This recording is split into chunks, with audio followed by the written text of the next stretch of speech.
pour le domaine des plantes. Vous allez parler maintenant de l'effet du mouvement des plantes et de l'effet de certains facteurs qui agissent sur les plantes pour, en quelque sorte, les faire bouger. Donc, le premier intervenant est Bruno Mouillat, qui est directeur de recherche à l'IRAE de Clermont-Ferrand et qui va nous parler maintenant des aspects assez fondamentaux de la réaction des plantes à des effets de mouvement. Je passe la parole. Merci bien. Donc, content. Donc, le but justement juste après la pause d'avoir quelque chose sur le mouvement, c'est de vous garder éveillé. Donc j'espère que je vais y arriver. Donc je vais vous présenter donc les effets de sensibilité aux déformations mécaniques, soit réversibles, soit irréversibles, et je vais essayer de vous amener de la perception jusqu'aux réponses. Et donc, mais avant, je voulais 2 secondes prendre une vision un peu plus évolutive. Là, Catherine parlait de Darwin tout à l'heure. Et si on imagine une plante qui a un corps érigé, et donc on peut se poser la question des problèmes biomécaniques qui sont liés à ce corps. Alors là, vous avez 2 exemples, peut-être 2 êtres érigés, vous avez une plante et un autre aussi d'ailleurs. Mais moi, je vais parler de la plante. Et donc, vous voyez que l'un des premiers problèmes qu'a une plante sur une planète, c'est de s'orienter dans sa croissance. C'est ce qu'on appelle en biologie souvent les tropismes. Il y a un deuxième problème qu'il va y avoir, c'est d'arriver à se tenir, c'est-à-dire pas se casser la figure. Donc je vais appeler ça la tenue mécanique ou la portance. Et de ce point de vue-là, alors les tropismes sont orientés, vous le savez, en particulier par la lumière que je vais représenter ici et par la gravité. Mais pour la portance, la gravité va jouer aussi. Mais là, dans le cas de faire avec la pesanteur, elle peut la faire tomber, gérer les forces de gravité. Et puis sur une planète, il y a toujours des mouvements de fluides horizontaux, ça peut être de l'air, ça peut être de l'eau, hein, sur les plantes aquatiques. Et on a des forces d'entraînement sur lesquelles il va falloir gérer aussi.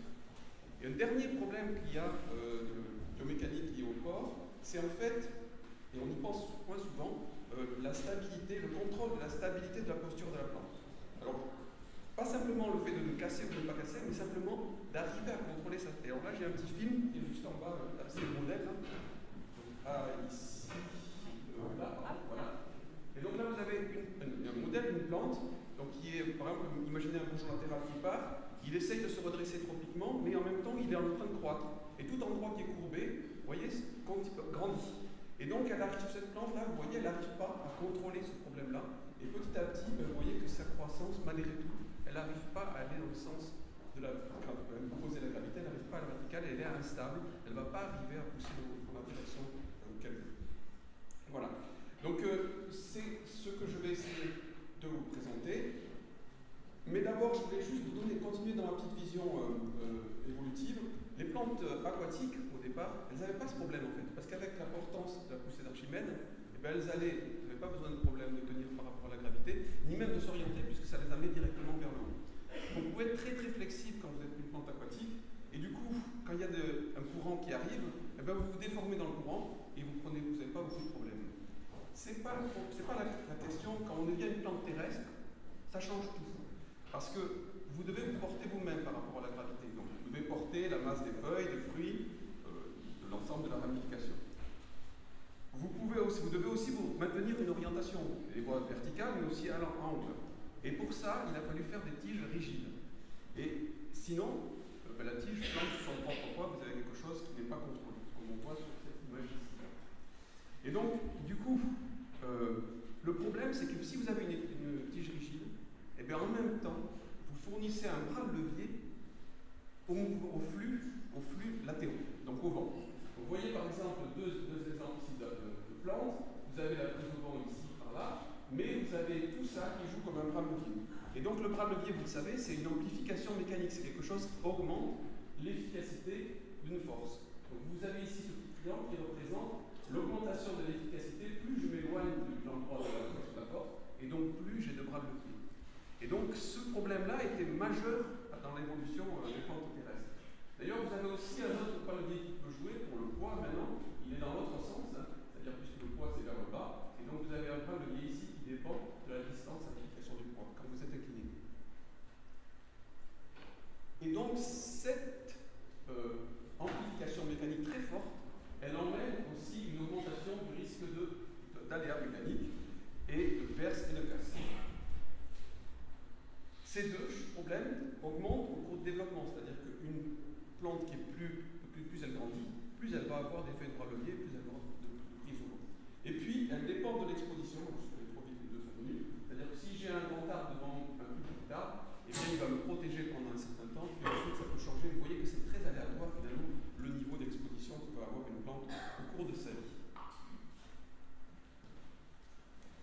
plantes terrestres, elles ont été sélectionnées pour justement gérer ce problème. Et elles doivent le faire en contrôlant leur direction de croissance, leur déploiement de l'architecture et leur tenue mécanique tout au long de leur vie. Et ça, depuis le début de l'évolution des plantes. Donc c'est vraiment quelque chose qui est arrivé de manière très importante, une très forte opération de sélection. Alors l'horticulture, elle est venue à rajouter une sollicitation mécanique artificielle, alors dans plusieurs sens en fait, avec des itinéraires techniques, par exemple le tutorage, qui limite l'amplitude des mouvements de vent. L'arcure, alors on tuteur aussi, mais par contre on rajoute une flexion appliquée. Le palissage, c'est un mélange de tout ça. La serre, qui supprime quasiment totalement le vent, c'est absolument anormal qu'une plante pousse dans ces conditions-là. Et, alors là, c'est pas que le itinéraire technique, mais tout ce qui est l'aspect de charge en fruits, qui vont être modifiés par la génétique, les itinéraires techniques, etc., bien au-delà des charges en fruits habituellement pour lesquelles les plantes ont été sélectionnées. Bon, maintenant, je vais rentrer dans la perception et dans les réactions. Mais pour ça, j'ai besoin de faire un tout petit peu de géométrie et de mécanique, c'est pour ça que j'avais besoin que vous soyez en forme juste après. Vous allez voir, c'est très simple, mais j'ai quand même besoin de quelques définitions. J'ai besoin de vous définir ce que c'est que l'inclinaison, donc un angle, et la courbure. Donc vous voyez cette plante-ci, j'ai représenté ici une ligne qui représenterait une des branches. Donc l'inclinaison d'abord que je vais définir, elle est par rapport à la verticale, ici c'est l'angle A, et vous voyez qu'il peut changer très fortement suivant la position spatiale que j'ai appelée S ici.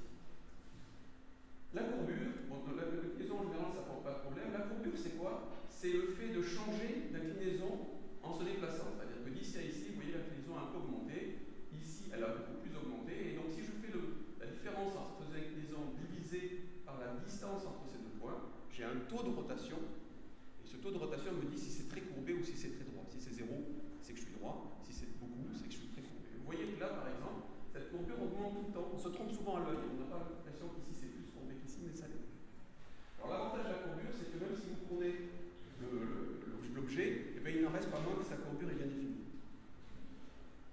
Donc ça, c'est inclinaison et courbure. Angle, inclinaison A, et courbure C. La deuxième notion que j'ai besoin de définir avec vous, c'est la déformation. Alors la déformation, c'est une notion mécanique. Par exemple, je vais regarder une flexion, puisque c'est ce qui nous intéressait au vent. Et donc si je passe de cette tige dans cette configuration qui prend un coup de vent, je vais avoir en fait une variation de la courbure. D'accord? Et cette variation de la courbure va être associée à un étirement d'un côté, donc des déformations, d'un allongement, et ici de compression, de réduction dans l'autre sens. Donc le pourcentage de variation, ça va être la déformation. Et c'est très local, vous voyez, ça peut varier beaucoup d'un endroit à l'autre. Uniquement aux grosses variations d'exposition dans la nature. Voilà, donc j'avais dit que je faisais une partie sur la déformation, ma deuxième partie sera sur les tropismes et l'orientation. Donc ça va avoir deux fonctions. Le contrôle de la direction de croissance au cours du développement, donc soit vers le haut, soit plutôt horizontal.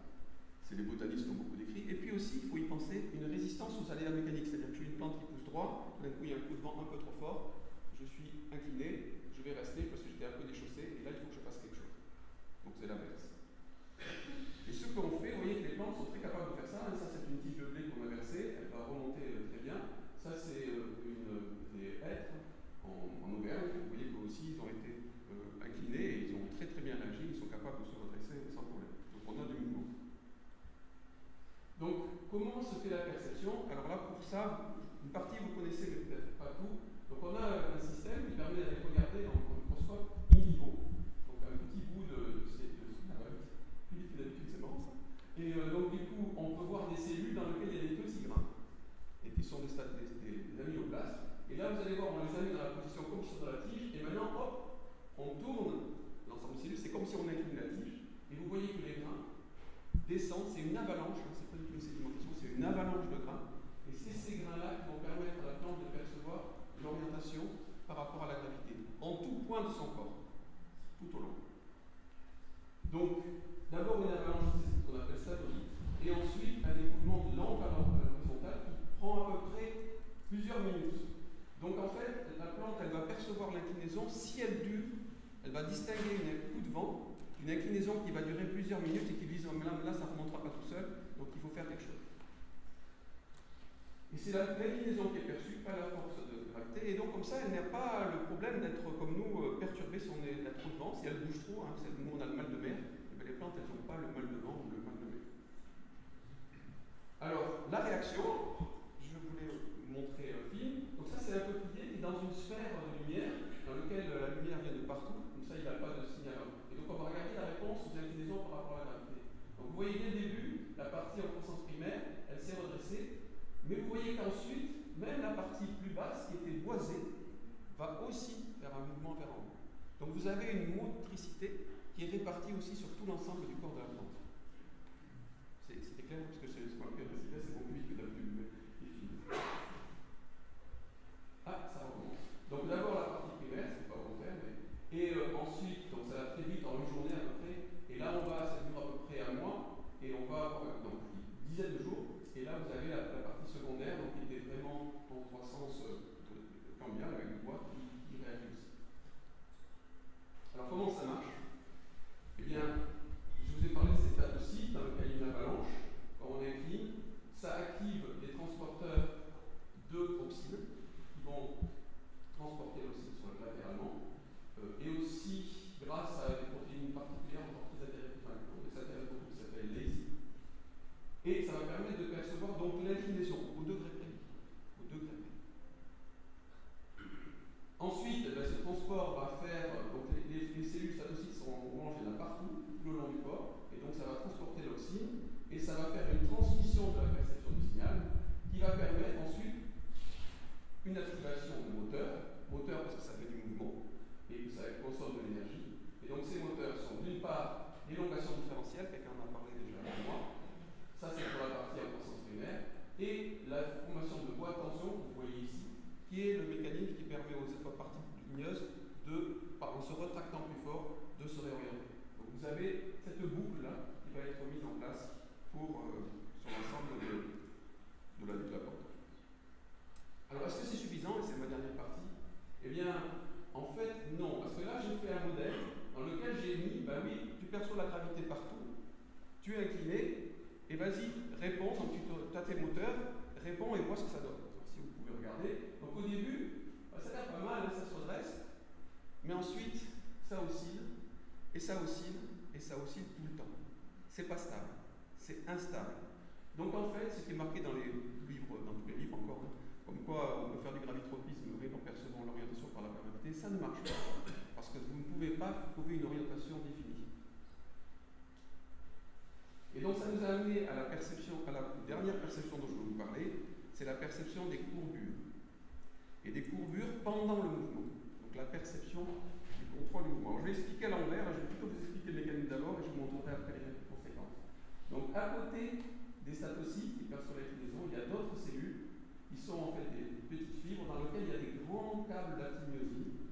Et il semblerait que ces cellules, ce qu'on a appelé des propriocytes, enfin, je vous dirai pourquoi, donc, qui sont capables de percevoir une déformation, vont être mobilisés. Et vous voyez que quand la plante se courbe pour repartir par exemple vers le haut, ces cellules-là vont percevoir qu'il y a une déformation qui est générée et elles vont réagir en faisant une rétroaction pour contrôler la courbure, pour ne pas aller trop loin, parce qu'avant tout à l'heure ça allait trop loin.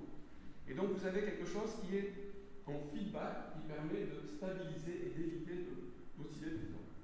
Et c'est intéressant de voir que les deux tissus sont juste à côté. Je vous montrerai après comment ça fait en film, mais les deux tissus sont à côté, et donc vous avez par tranche de tige ou par tranche d'organe tout le système de pilotage, c'est-à-dire à la fois le système de perception de l'inclinaison et la perception de la courbure et donc des déformations propres du mouvement. C'est vraiment un petit système de pilotage réduit là tout au long de la plante.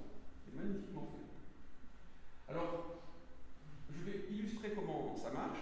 Donc toujours dans la sphère dans laquelle il n'y a pas de phototropisme, je mets mon peuplier et je laissais, vous avez vu, il a remonté parce qu'il a perçu qu'il était incliné.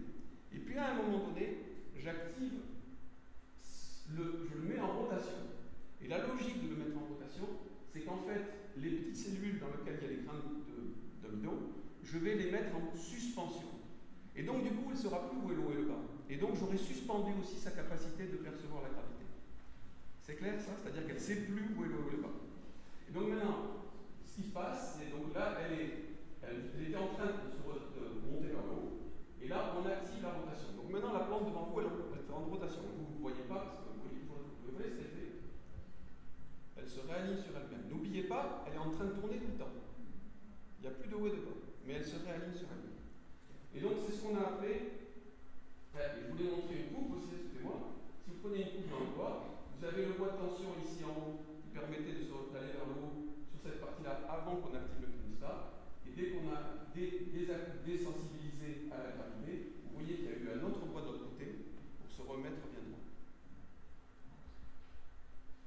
Donc c'est un phénomène qu'on a appelé, qui est commun à ce qu'on fait nous, on appelle ça la proprioception, c'est-à-dire la capacité de percevoir la configuration du corps. C'est comme ça que je sais par exemple si je me tiens droit ou si je suis avachi devant vous. Et donc les plantes s'en sont jouées aussi. Dernier point en général dans les contextes, parce que ça c'est quelque chose qui est très utilisé. Et bien en fait c'est compliqué l'article, parce qu'il y a 3 stimuli. Quand vous réfléchissez, c'est comme le vent, vous avez une perception des déformations réversibles. Ensuite, vous avez une courbure que vous maintenez. Donc c'est la possibilité pour la plante de percevoir qu'elle est trop courbée, la proprioception. Et puis vous avez des inclinaisons qui sont maintenues, qui sont spatialement variables. Pour rappeler mon dessin sur une arcure, ça varie tout le temps. Et donc, il y a aussi tout ça, et ça peut être combiné. Et donc actuellement, on ne sait pas vraiment ce que fait l'arcure. Et donc on a une thèse actuellement en cours où on essaye de mieux comprendre ça en contrôlant bien tous les paramètres. Voilà. Donc vous voyez que la sensibilité. Alors pour terminer, je voulais vous dire, vous voyez sur cet exemple-là, la sensibilité végétale, est-ce qu'on peut se poser, est-ce que les plantes ont-elles des sens mécaniques, mécano-perceptifs? La réponse est oui. Est-ce qu'elles ont doué de motricité, capable de mouvement? Oui. Est-ce qu'elles ont le sens de l'orientation? Et est-ce qu'elles ont le sens de l'équilibre? Eh bien oui. Et donc vous voyez qu'on arrive à ce qui est une sensorimotricité végétale. Et comme vous l'avez dit Catherine et puis tout le monde plus personne, mais ça fout en l'air complètement nos représentations, très ancrées encore, et même chez les scientifiques. Et donc on n'est plus dans cette différence entre la sensorimotricité, ça a complètement chamboulé, et c'est là qu'on commence à être un peu perdu dans ce qu'on peut dire sur les végétaux. En tout cas, moi je pense, et c'est pour juste verser à la conversation, qu'on peut parler de sens, et c'est intéressant justement de faire la comparaison, parce que nous, biomécaniciens, on aime bien faire de la biologie comparée entre les différents organismes, pour voir les fonctions qui sont les communes et celles qui ne le sont pas. Et ne serait-ce que pour faire cette comparaison, eh bien c'est intéressant, donc on s'intéresse à la biomécanique comparée. Voilà. Voilà, je vous laisse sur ça, et pour vous permettre de réfléchir, je vous donne une autre point de vue, en conclusion, sur aussi, alors c'est un philosophe belge qui a donné ça, et qui dit un peu ce qu'il en pense de